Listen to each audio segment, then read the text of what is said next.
الإسلام ديني ومحمدا رسول. أعوذ بالله السميع العليم من الشيطان الرجيم. بسم الله الرحمن الرحيم.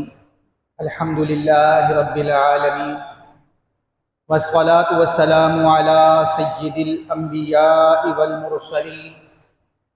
أما بعد فأعوذ بالله من الشيطان الرجيم. بسم الله الرحمن الرحيم. إن الله وملائكته يصلون على النبي يا أيها الذين آمنوا صلوا عليه وسلموا تسليما. صلى الله على النبي الأمي وآله صلى الله عليه وسلم. صلاة وسلاما عليك يا سيدي يا رسول الله. اللهم رب اشرح لي صدري ويسر لي أمري واحلل عقدة من لساني يفقهوا قولي واجعل لي وزيرا من أهلي. اللهم رب زدني علما نافعا سبحانك لا علم لنا إلا ما علمتنا. قوم عاد دو قوموں کو کہا جاتا ہے، ایک کو عاد اولا اور ایک کو عاد ثانی. قرآن کریم میں دونوں کا تذکرہ موجود ہے اور آگے پیچھے سورہ ہود میں دونوں کا تذکرہ موجود ہے. عاد اولا کا تذکرہ آیت نمبر 50 سے شروع ہوتا ہے، 60 تک چلتا ہے، اور عاد ثانی کا تذکرہ 61 سے شروع ہوتا ہے اور آگے چلتا ہے. قوم عود عاد اولا حضرت ہود علیہ السلام کی قوم ہے، اور عاد ثانی حضرت صالح علیہ السلام کی وہ قوم جس کی طرف آپ کو نبی بنا کر بھیجا گیا. یہ دو الگ الگ اقوام ہیں. اور عاد اولا اس کا تذکرہ اللہ رب العالمین نے قرآن کریم میں فرمایا وَإِلَىٰ عَادٍ أَخَاهُمْ هُودًا، اور قوم عاد کی طرف ہم نے ان کے ہم قوم ہود کو بھیجا. یہاں اخاہم قرآن کریم میں مذکور ہے.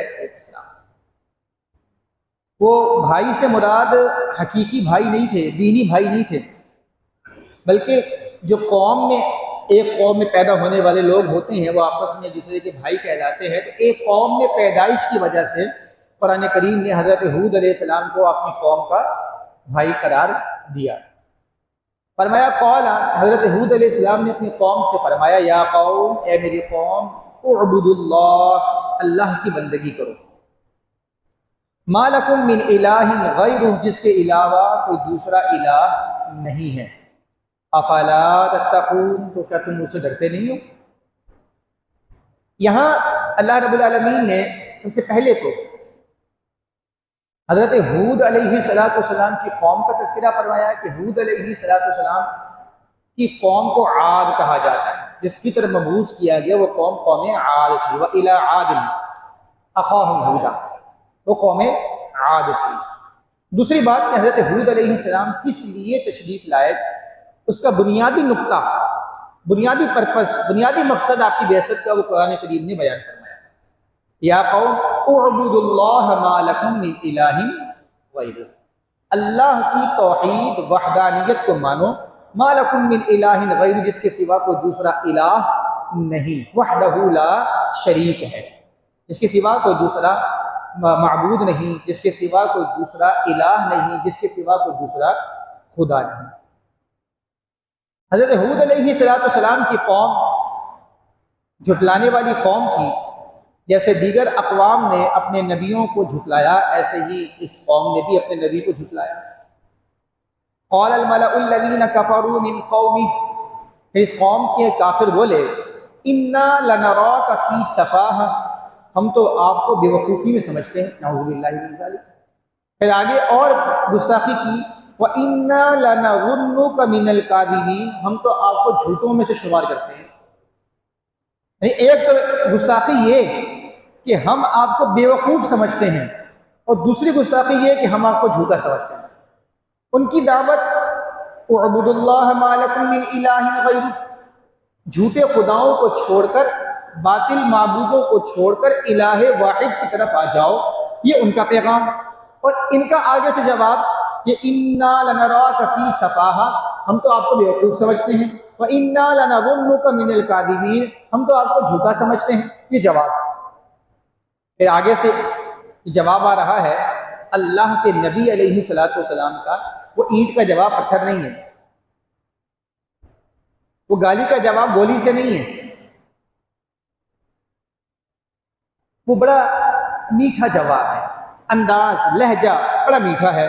فرمایا یا قوم لیس بی سفاہہ، بیوقوفی میرے قریب نہیں آتی، بیوقوفی کا مجھ سے کوئی تعلق نہیں، ولکنی رسول من رب العالمین، میں تو اپنے رب کا بھیجا ہوا رسول ہوں، رب العالمین کا رسول ہوں، اور کس لیے آیا ہوں؟ ابلغکم رسالات ربی، میں تو تمہاری طرف اپنے رب کے پیغامات پہنچاتا ہوں، وَأَنَا لَكُمْ نَاصِحٌ أَمِينٌ، اور میں تو تمہارا ناصح اور امین ہوں، تمہارا قابل اعتماد خیر خواہ ہوں۔ اور تم مجھے وہ کہتے ہو میں جھوٹا ہوں، بیوقوف ہوں، وغیرہ وغیرہ۔ اب عاجبتم، اور تمہیں یہ بات عجیب لگتی ہے، ان جاءکم ذکر من ربکم علی رجل منکم لینذرکم، تو تمہارے پاس تمہیں میں سے ایک مرد آ گیا جو تمہیں اللہ سے ڈراتا ہے، تمہیں یہی بات عجیب لگتی ہے؟ کوئی جن آنا چاہیے تھا، کوئی فرشتہ آنا چاہیے تھا، کوئی عجیب مخلوق آتی، تمہارے جیسا آ گیا، تمہاری قوم میں سے نبی بن گیا، تو کیا تمہیں یہ بات عجیب لگتی ہے؟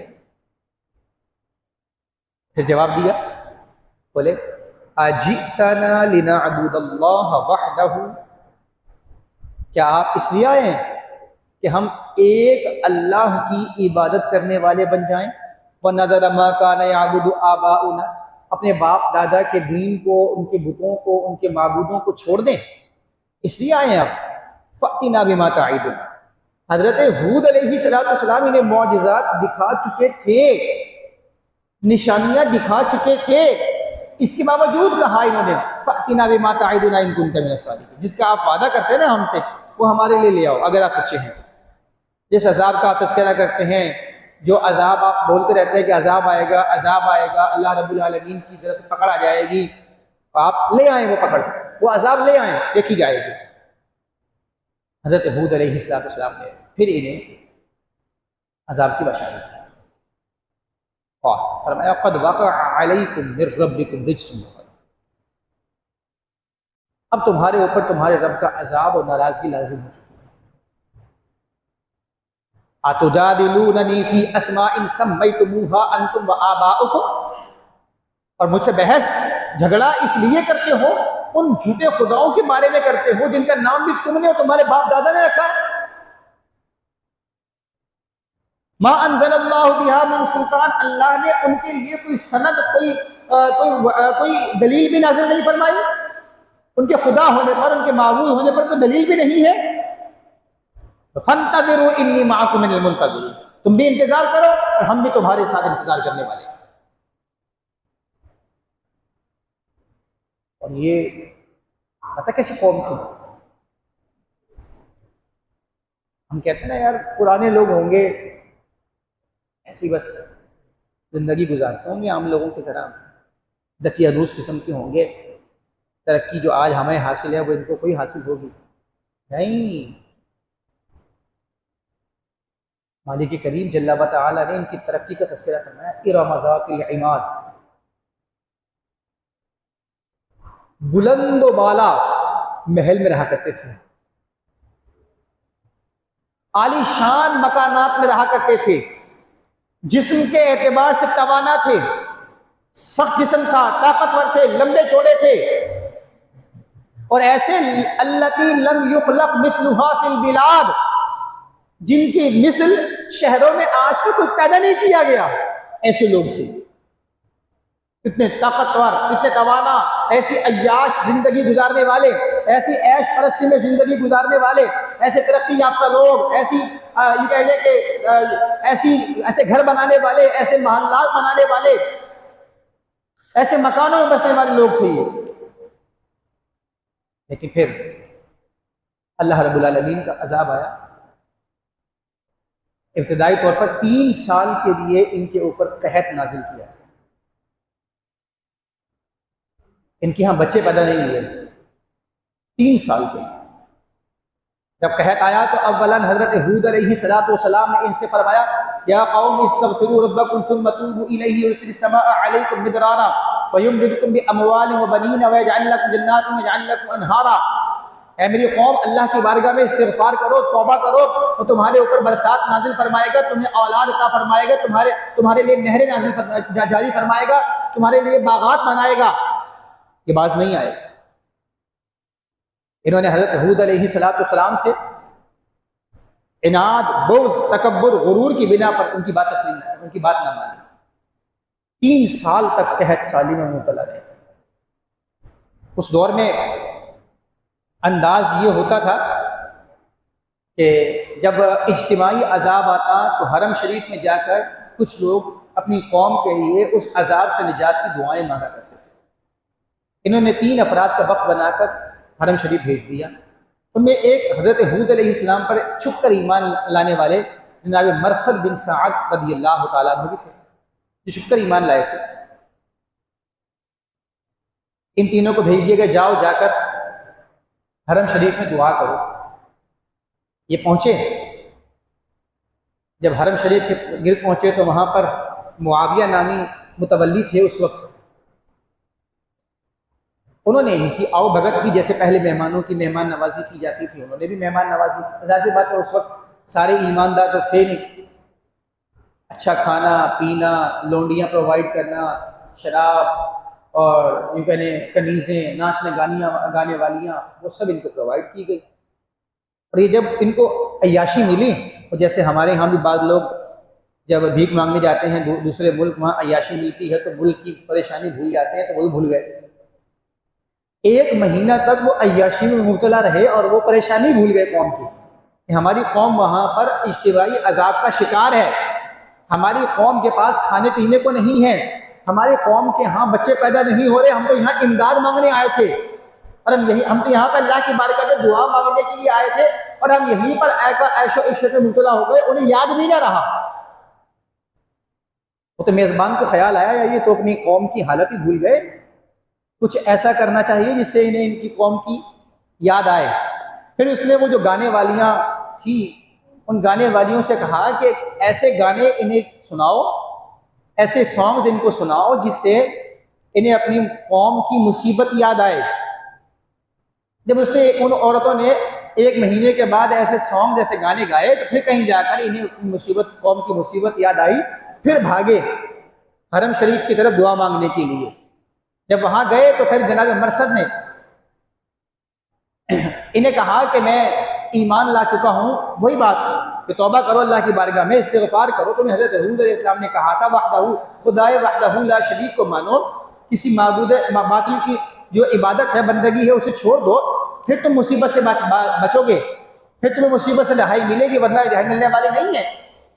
یہ باز نہ آئے، انہوں نے اس صاحب ایمان کو ہی اپنے آپ سے جدا کر دیا اور اکیلے دعا مانگنے میں مشغول ہو گئے۔ اللہ کی بارگاہ سے کرنا ایسا ہوا کہ 3 بادل آئے، ایک سیاہ، ایک سرخ اور ایک سفید، اور غیب سے آواز آئی کہ ان میں سے کسی ایک کا انتخاب کر لو۔ انہوں نے سوچا کہ برسات کے لیے عام طور پر سیاہ بادل آتے ہیں تو بارش ہوتی ہے، انہوں نے سیاہ بادل کا انتخاب کیا۔ وہ بادل قوم عاد کی طرف گئے، قوم عاد دیکھ کے خوش ہو گئی کہ سیاہ بادل آ گئے۔ کہ اللہ کا کرنا ایسا ہوا، ان سیاہ بادلوں سے ہوا چلی، اتنی خطرناک قسم کی ہوا، اتنی شدت کی ہوا کہ اونٹوں کو، جانوروں کو، آدمیوں کو اڑا اڑا کر پھینک رہی تھی، چوکھٹوں سے دروازے اکھاڑ اکھاڑ کر پھینک رہی تھی، سارے کے سارے محلات گر گئے۔ میں نے بتایا محلات کیسے تھے، قرآن نے کہا ارم ذات العماد، پہاڑوں کو کاٹ کاٹ کر گھر بنائے گئے تھے، ان گھروں کو اس ہوا نے اکھاڑ کر پھینک دیا، نام و نشان ختم کر ڈالا۔ انہوں نے اپنے گھروں کے دروازے بند کیے، بچ نہ سکے، دروازے اکھاڑ لیے، سارے گھروں کا ملیا میٹ کر دیا، لاشیں پڑی تھی ایسے کہ انہیں کوئی اٹھانے والا نہیں تھا۔ اللہ رب العالمین نے پرندے بھیجے، ان پرندوں نے ان لاشوں کو اٹھا اٹھا کر سمندر میں پھینک دیا۔ اس عذاب سے پہلے حضرت ہود علیہ السلام اپنے جو صاحب ایمان لوگ تھے انہیں لے کر سائڈ میں ہو گئے تھے۔ اللہ نے فرمایا وَنَجَّيْنَا، ہم نے انہیں نجات دی، انہیں بچا لیا، وہ بچ گئے۔ اور پھر حضرت ہود علیہ السلام انہیں لے کر حرم شریف میں آ گئے اور پھر آخری دم تک حرم شریف میں رہے۔ لیکن یہاں قوم اجتماعی عذاب کا شکار ہوئی۔ اگر آپ یہاں پر اس قوم کے اجتماعی عذاب کے شکار ہونے کی وجہ کو دیکھیں تو اپنے نبی اور اس کی تبلیغ، اس کی تعلیم سے انحراف، اللہ کی توحید اور وحدانیت کو تسلیم نہ کرنا ہے، اللہ رب العالمین کی عبادت، اس کی اطاعت سے انحراف ہے۔ اور جب قومیں اللہ تبارک و تعالی کی توحید، اس کی عبادت، اس کی بندگی سے انحراف کرتی ہیں تو اجتماعی طور پر عذاب کا شکار ہوتی ہیں۔ اور یہاں میں عرض کروں، انفرادی عذاب اور اجتماعی عذاب کا تصور دو طرح کا ہے۔ یعنی ایک ہے انفرادی عذاب، جس کے بارے میں قرآن کریم نے فرمایا ما اصابکم من مصیبت فبما کسبت ایدیکم ویعفو عن کثیر، جو مصیبت تمہیں پہنچتی ہے وہ تمہارے ہاتھوں کی کرتوتوں کا نتیجہ ہے، اور بہت سارے تو اللہ معاف فرما دیتا ہے۔ یہ ہے انفرادی عذاب، گناہ کا، بدکاری کا، بے عملی کا انفرادی انجام۔ اور ایک ہے اجتماعی عذاب۔ یاد رکھیے گا، قومیں اجتماعی طور پر عذاب کا شکار اس وقت ہوتی ہیں جب قوموں میں اجتماعی طور پر دو چیزیں پائی جائیں۔ نمبر ایک، اجتماعی طور پر ظلم و فساد، جس قوم میں عام ہو جائے وہ قوم اجتماعی عذاب کا شکار ہوتی ہے۔ ظلم کسے کہتے ہیں؟ حقدار کو اس کا حق نہ دینا۔ جب اہلیان منصب، صاحبان عہدہ، صاحبان حق کو ان کا حق نہ پہنچائے تو وہ اس پر ظلم کر رہے ہیں۔ ہمارے ہاں بجٹ جب پاس ہوتا ہے تو جس صوبے کو جتنا ملنا چاہیے اسے نہیں دیا جاتا، یہ اجتماعی عذاب ہے، یہ اجتماعی ظلم ہے۔ جس علاقے کو جتنے فنڈ کی ضرورت ہے اسے اتنا فنڈ پرووائڈ نہیں کیا جاتا، یہ اجتماعی ظلم ہے۔ جہاں جس چیز کی ضرورت ہے وہ چیز سے پرووائڈ نہ کرنا، یہ اجتماعی ظلم ہے۔ جب اجتماعی ظلم اور فساد معاشرے میں عام ہوتا ہے تو پھر اللہ رب العالمین کی بارگاہ سے پکڑ، اس کی بارگاہ سے عذاب نازل ہوتا ہے۔ پھر چاہے کوئی پہاڑوں کو کاٹ کر اس کے اندر چھپ جائے، بچتا نہیں ہے۔ پھر چاہے کوئی عالی شان محلات میں رہتا ہو، بچتا نہیں ہے۔ چاہے کوئی کتنا ہی طاقتور کیوں نہ ہو، اسے چھوڑا نہیں جاتا۔ اللہ رب العالمین نے قرآن کریم میں ارشاد فرمایا کہ من یعص اللہ ورسولہ، جو اللہ اور اس کے رسول کی نافرمانی کرتے ہیں، ویتعد حدودہ،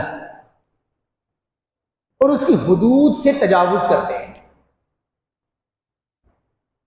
یدخلہ نارا، وہ انہیں جہنم میں داخل فرمائے گا، خالدن فیہا، ہمیشہ جہنم میں رہیں گے، وَلَهُ عذاب مہین، اور ان کے لیے خواری کا، ذلت کا عذاب ہے۔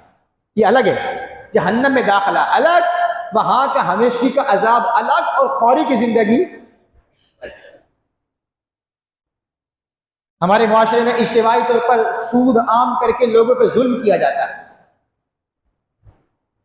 ہمارے معاشرے میں اجتماعی طور پر بدعنوانی، کرپشن کے ذریعے لوگوں پر ظلم کیا جاتا ہے، اور اجتماعی ظلم جب عام ہو جائے تو پھر عذاب الہی نازل ہوتا ہے۔ رسول اکرم نور مجسم شاہ بنی آدم صلی اللہ تعالی علیہ وآلہ وسلم نے فرمایا، جب تم کسی بندے کو دیکھو نا، اللہ اس پر عطاؤں کی بارشیں فرماتا ہے اور اپنے گناہ پر قائم ہے، وہ گناہ نہیں چھوڑتا، تو سمجھ جاؤ کہ یہ اس کے لیے اللہ تعالی کی طرف سے ڈھیل ہے۔ کبھی نہ کبھی اس پر پکڑ ہوگی، جب پکڑ ہوگی تو پھر اسے بچانے والا کوئی نہیں ہوگا۔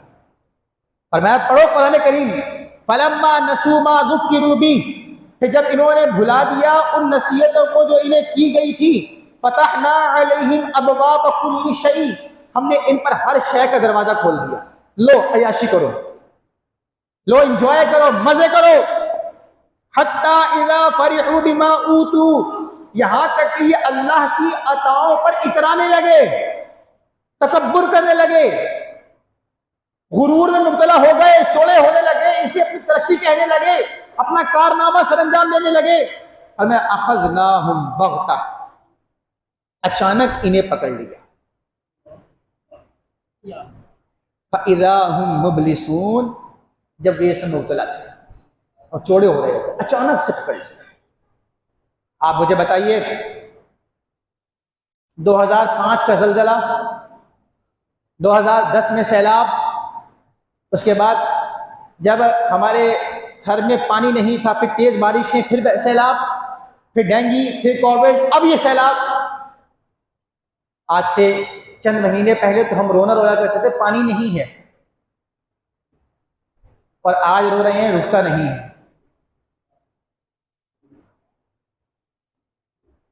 کیوں؟ یہ اجتماعی ظلم اور فساد جب عام ہو جائے تو پھر لوگوں کو اسی طرح آزمایا جاتا ہے۔ دوسری بڑی وجہ قوموں پر اجتماعی عذاب کی، وہ ہے جابر اور متکبر حکمرانوں کی پیروی۔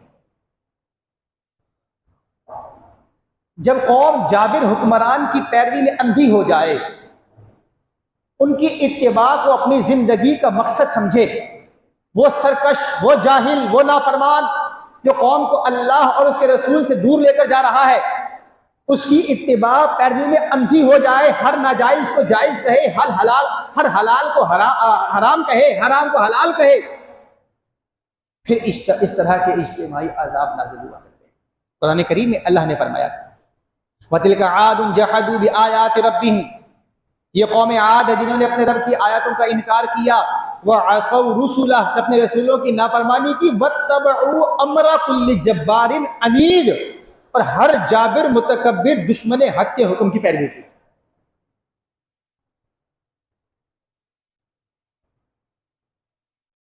جب معاشرے میں دو چیزیں عام ہو جائیں، اجتماعی ظلم و فساد اور جابر متکبر حکمران کی پیروی،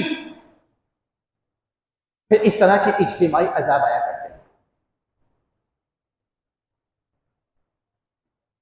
آپ مجھے بتائیے انتہائی معذرت کے ساتھ، کیا آج کسی سیاستدان کی ٹانگیں زمین پہ ملتی؟ وہ اڑتا ہی ہواؤں میں ہے۔ یہ سیلابی مقامات پر کتنے حکمران آپ کو نظر آئے؟ ان کے تو کپڑے گندے ہوتے ہیں۔ اس کیچڑ میں، اس بہتے ہوئے پانی میں کتنے حکمران، کتنے صحافی نظر آئے؟ ان کو تو اپنے اسٹوڈیو سے اور اپنے منصب گاہوں سے فرصت ہی نہیں۔ مرنے والا مرتا رہے، ووٹ دینے والا مرے، ووٹ لینے والا نہیں۔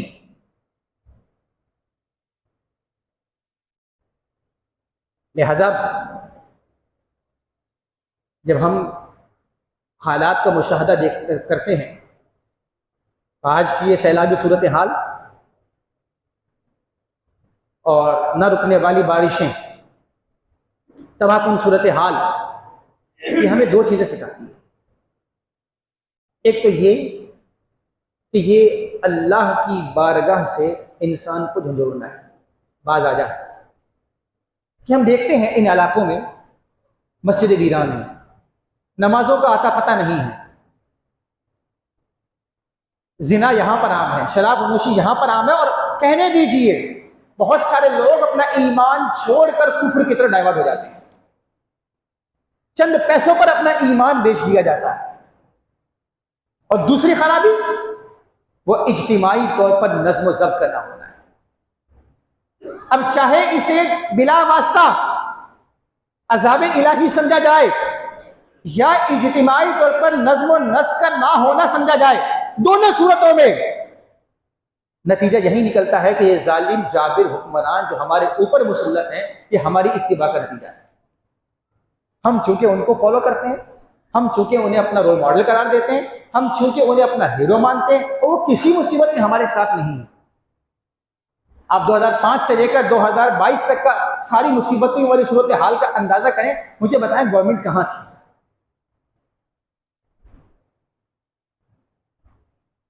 میں کسی خاص سیاستدان کا نام نہیں لے رہا، نہ سیاسی پارٹی کا کہہ رہا ہوں، کیونکہ ان ساری صورتحال میں جتنی بھی عذابات، جتنی بھی یہ مصیبتیں آئیں، جتنی بھی وبائی آفتیں آئیں، مختلف حکومتیں رہیں۔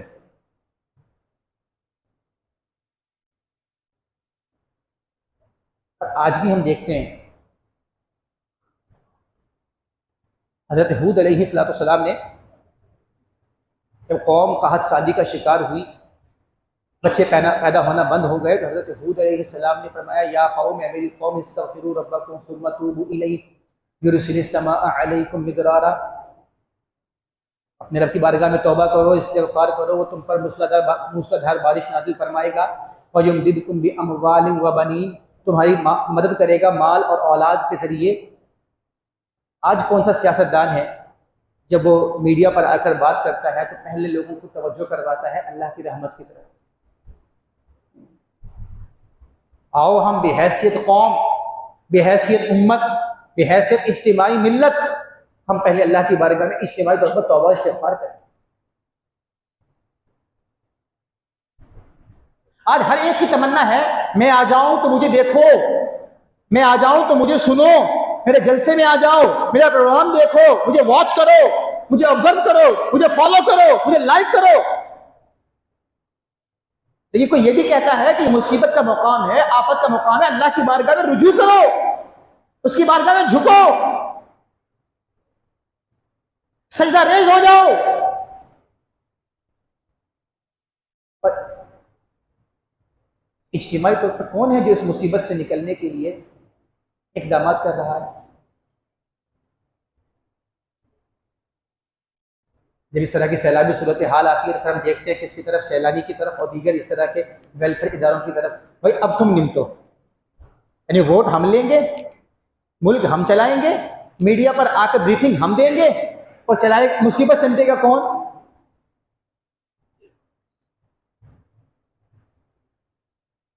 لہذا فرسٹ آف آل تو یہ کہ اس کو ہم سب نے، یہ جو سیلابی صورتحال، موسمی صورتحال ہمارے سامنے ہے، ہم نے سب نے پہلے تو یہ کہ ہمیں ایسے اپنی نافرمانی کا نتیجہ قرار دینا ہے۔ ان لوگوں کے نافرمانی نہیں جو شہید ہو گئے، جو انتقال کر گئے، ہم سب کو اپنی نافرمانی کا نتیجہ، وہ کہتے ہیں کہ چنے کے ساتھ گھن بھی پستا ہے، ہم میں سے ہر ایک یہ سوچے غور کرے کہ چنا میں تھا، میرے ساتھ میرا بھائی گھن پس گیا۔ ہمیں اجتماعی طور پر اپنے گناہوں کو پیش نظر رکھ کر اپنے گناہوں سے اللہ کی بارگاہ میں رجوع کرنا ہے۔ اور دوسرا، ہم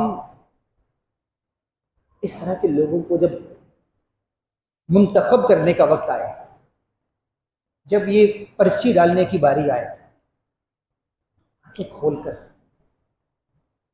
یہ بھیڑ چال نہیں، آنکھیں کھول کر ہوش سے، حواس سے کوئی بولا بھی کریں، آواز بھی اٹھایا کریں۔ یہ ووٹ مانگنے آتے ہیں، وہ ایک صاحب میرے پاس آ گئے تو میں نے انہیں کہا یار میری بنیادی خواہش تو یہ ہے کہ آپ پانچوں نمازیں یہاں ادا کریں۔ تو مجھے کہنے کہ انشاءاللہ میں پانچوں نمازیں یہیں ادا کروں گا۔ مجھے تو کوئی سیاستدان مسجدوں میں نظر نہیں آتا کہ ان کی مسجدیں بھی گھروں کی ہوتی ہیں۔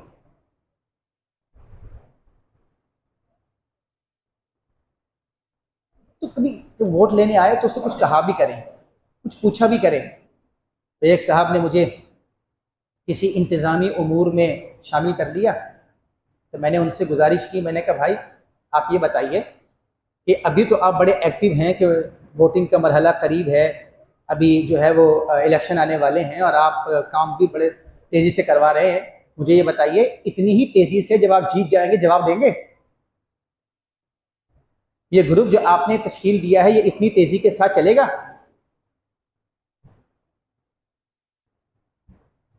لہذا جب کوئی ووٹ مانگنے آئے، جب انتخاب کی باری آئے تو تھوڑا سا باہر نکلیں،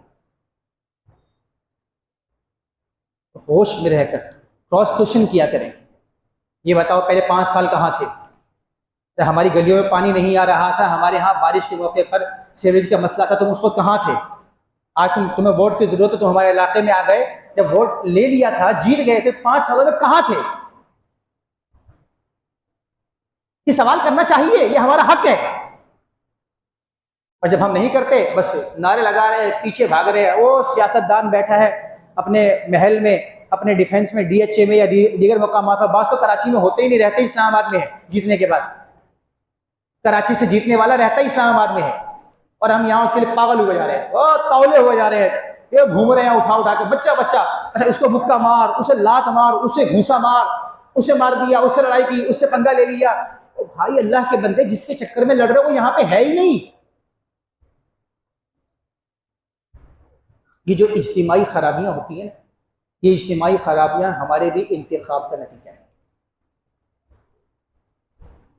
تو فرسٹ آف آل تو یہ کہ ہمیں اس مصیبت کو اپنے گناہوں کا انجام سمجھ کر اللہ کی بارگاہ میں رجوع کرنا ہے. مالک کائنات جل و تعالی ہمارے ملک پر آئی یہ اجتماعی مصیبت ٹالتے ہیں. جتنے مسلمان مرتبہ شہادت پا گئے، اللہ تبارک و تعالی تمام مسلمانوں کے درجات کو بلند فرمائے. اور جتنے مسلمان بے گھر ہوئے، جو مصیبت کا شکار ہیں، آفتوں کا شکار ہیں، اللہ تبارک و تعالی ان کی غیب سے مدد فرمائے. اور ایسے لوگ جو ان کے لیے ساتھ تعاون کر رہے ہیں، سپورٹ کر رہے ہیں، مالک کائنات انہیں بھی اجر عظیم عطا فرمائے. ثانیاً، جب ہم ایسے لوگوں کا انتخاب کریں جنہوں نے ملک چلانا ہے، ہوش میں رہ کر کرنا چاہیے.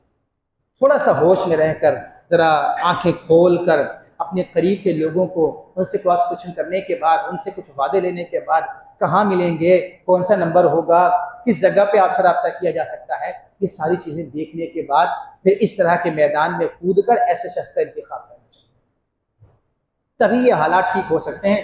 ورنہ جیسے میں نے بتایا 2005 میں بھی زلزلہ تھا، 2010 میں بھی سیلاب تھا، پھر کووڈ آ گیا، ڈینگی آ گیا، اور پھر بارشیں آ گئی، اور اب یہ صورتحال آ گئی ہے ہمارے سامنے. ابھی آپ یہ بارشیں ختم ہوں گی تو پھر آپ کہیں گے ملک میں پانی نہیں ہے، اور ڈیم نہیں ہے، ڈیم نہیں ہے. اور ڈیم والی سرکار بھی ایک آئی تھی، وہ چلی گئی، لیکن ہمارے ملک میں ڈیم بننے کا نام نہیں لے رہا. لہٰذا یہ 2 چیزیں بنیادی طور پر ہمیں سمجھیں گے، اور جب 2 چیزیں بنیادی طور پر سمجھ لیں گے تو انشاءاللہ عز و جل ہم اس طرح کی مصیبتوں کا شکار بھی نہیں ہوں گے، اور آ گئی تو انشاءاللہ آسانی سے نکل جائیں گے. اللہ ہم سب کو عمل کی توفیق عطا فرمائے. آمین ثم آمین یا رب العالمین. سبحانک اللہم و بحمدک، لا الہ الا انت، استغفرک.